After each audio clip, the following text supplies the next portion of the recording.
जैसे ही पता चला तो खुश तो बहुत हुए दोनों, मगर एक फास सी भी चुप रही थी कि अगर लड़की हुई तो। यह प्रश्न बड़ा भीमकाय था, पर्वत की तरह सामने खड़ा था, रास्ता रोके।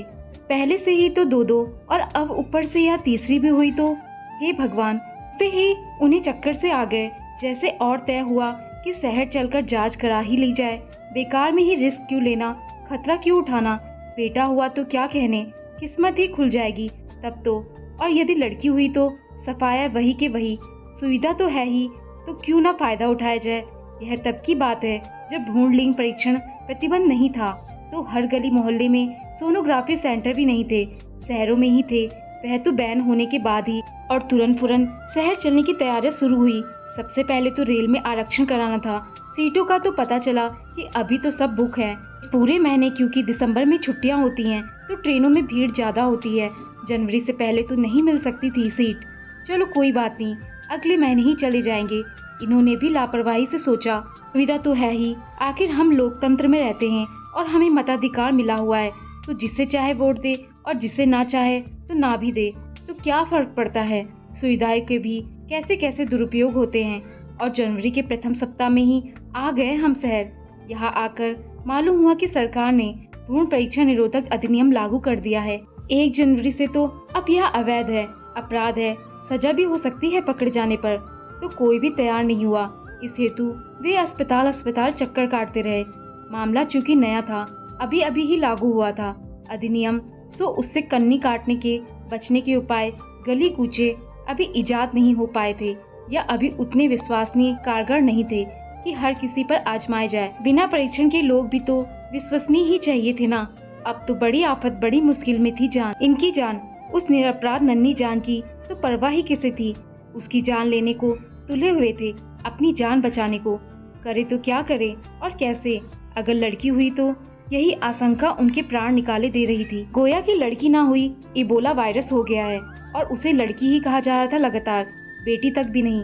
खैर, अब तो हो ही क्या सकता था, गले पड़े ढोल को बजाने ही था। यह मुसीबत भी इसी समय आनी थी।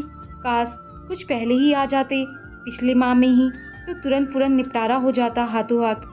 बेकार में ही आरक्षण के चक्कर में पड़े, नहीं वाहन से आ जाते, और वह भी ना होता तो इतनी तो वीडियो कोच चलती है। लेकिन नहीं, विनाशकाली विपरीत बुद्धि। ओहो, होनी को कौन टाल सकता है। जब किस्मत ही फूटी हो तो क्या हो सकता है, वगैरह वगैरह। आत्मा लाभ प्रलाप पश्चाताप, हर बार एक दीर्घ निश्वास के साथ दिल था कि हॉल खाए जा रहा था, बैठा ही जा रहा था। उनका दिल को दिलासा को तय हुआ कि यदि लड़की हुई तो किसी को गोद दे, उनका भी भला और अपना भी भला।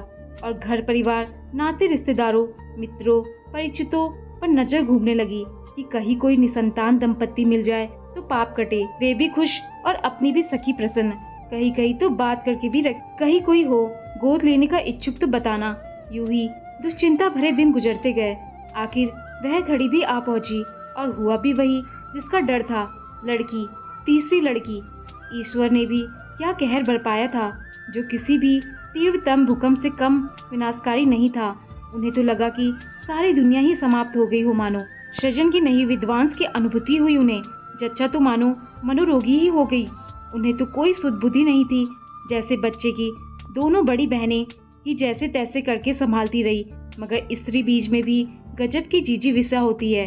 वह पल ही जाती है, जी ही जाती है, तमाम विपरीत परिस्थितियों के बावजूद भी। और अगर वह अनुकूल परिस्थितियों का इंतजार करे तो करती ही रह जाए, क्योंकि वह तो कभी होती ही नहीं अनुकूल। वह तो चल पड़ती है अपना रास्ता आप बनाते हुए।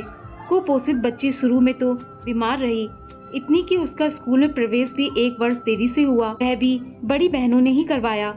उनके पीछे पीछे जो चली जाया करती थी, वह भी स्कूल। खैर, किसी तरह दिन बीतने लगे। बोझिल भारी भारी थके से उस पर घर परिवार समाज की दया हुए सहानुभूति। बेचारी 3 लड़कियां, अब कैसे करेंगी विवाह का, इतना खर्च कहाँ से जुटाएंगे, और फिर वंश कौन चलाएगा, मुखाग्नि कौन देगा। बेटे से ही नाम रोशन होता है, दहलीज पर चिराग धरने वाला कोई नहीं, वगैरह वगैरह। लेकिन समय की नदी कब रुकी है किसी के रोके से, तो वह भी बहती रही और लड़कियां भी बढ़ती रही। तो अब मुसीबतें भी क्यों रुकने वाली थी, वे भी और बड़ी। दया सहानुभूति दर्शाने वाले समाज की अब भ्रूकुटियां तनने लगी थी, कुछ इस अंदाज में कि मौका लगे तो अपन भी हाथ साफ कर ले बहती नदी में। अब उनके रहन सहन चाल चलन पर टिप्पणियां की जाने लगी, फबतियां कसी जाने लगी। बिना पूछे भी खुद आ आकर आगे हो कर लोग बताते, बल्कि फोन कर करके भी कब कहाँ किसके साथ उन्हें देखा गया, वे क्या पहनी थी, क्या कर रही थी, कैसे खड़ी थी बैठी थी।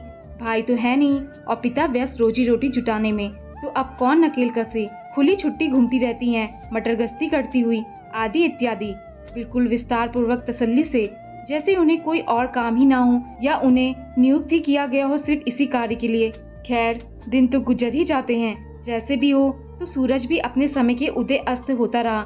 नया स्मार्टफोन खरीदा था, सो उसे उपयोग करने की बारीकियां सीखने हम उनके पास गए। अब इस युग में तकनीकी के बिना गुजर नहीं, तो एक दूसरे के अनुभवों का लाभ उठाते रहते हैं। इस विषय में बातचीत करते हुए जरा सा टच करते ही, बल्कि उसके कुछ पहले ही जाने कहा तो पहुंच जाता है फोन। ना जाने क्या क्या और कैसी कैसी ऐप्स खुलने लगती हैं और हम घबरा ही जाते हैं इस गति से, तीव्रता से, हाँ, इस स्मार्टनेस से।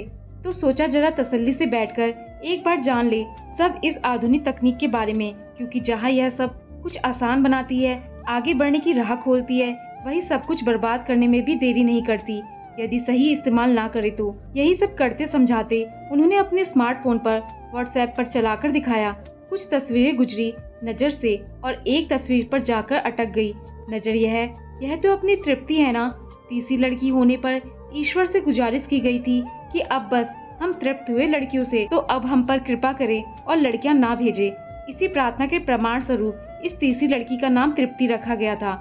उनकी ऐसी मान्यता थी कि जब तक आप तृप्ति का संदेश नहीं देंगे ईश्वर समझेगा नहीं। काश दूसरी के समय ही रख लेते यह नाम, तो तीसरी से बच सकते थे। हाँ, वे धीरे से बोले, जैसे अपराध हो गया हो बड़ा। अभी 12वीं कक्षा में अपने संभाग में टॉप किया है इसने, 91% अंक लाकर। तो फोटो अखबार में छपी थी, सो उन्होंने व्हाट्सएप पर भेजी है। बस कुछ ही नंबरों से रह गई, वरना प्रदेश में ही टॉप करती। आवाज उनकी धीमी भारी भारी थी, जो हमेशा किलकती सी ऊंची उत्साहित रहती थी जब वे उनके चाल चलन पर फवित्या कसते थे। फोन कर करके उसके चरित्रहीनता के बारे में बताते थे, चटकारे ले लेकर। मगर 12वीं का परीक्षा परिणाम आया, काफी समय हुआ, बल्कि महीनों हुए, और इतनी बड़ी खुशखबरी उन्हें बताई भी नहीं गई। तो अभी अचानक ही पता चली। उन्होंने ही कहा बताई थी। अभी भी अचंभे में पड़े सोचते हुए भी मन में एक लहर सी उठी, खुशी की। लड़की ने नाम रोशन कर दिया खानदान का, माता पिता का। दोस्तों, आपको यह कहानी पसंद आई हो तो लाइक, शेयर और कमेंट जरूर करें, और चैनल पर नए आए हैं तो चैनल को सब्सक्राइब करना ना भूलें। धन्यवाद।